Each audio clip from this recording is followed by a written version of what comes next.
দুটি পাতা একটি কুড়ির দেশ কিংবা ৩৬০ আউলিয়ার পুণ্যভূমি সিলেট বাংলাদেশের অন্যতম ছোট এই বিভাগের আয়তন মাত্র ১২,৫০০ বর্গ কিলোমিটার। তবে আয়তনে ছোট হলেও ইতিহাস, ঐতিহ্য আর অর্থনৈতিক সমৃদ্ধিতে সিলেট দেশের অন্যতম অভিজাত অঞ্চল। ৩৬০ আউলিয়ার পুণ্যভূমি সিলেটকে তুলনা করা যায় কাতারের সাথে।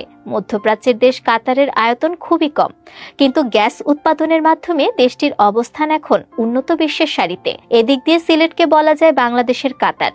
পুরো বাংলাদেশে এখন পর্যন্ত ২৯টি গ্যাস ক্ষেত্র আবিষ্কৃত হয়েছে। এর মাঝে ১১টির অবস্থান সিলেট বিভাগে। বর্তমানে বাংলাদেশে প্রতিদিন যে পরিমাণ গ্যাস উৎপাদিত হয় তার প্রায় ৭০% উৎপাদিত হয় সিলেট বিভাগ থেকে।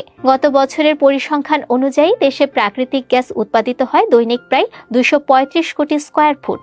এর মাঝে ১৬৫ কোটি স্কয়ার ফুট সরবরাহ করা হয় সিলেট বিভাগ থেকে। এ বিভাগে বর্তমানে ৮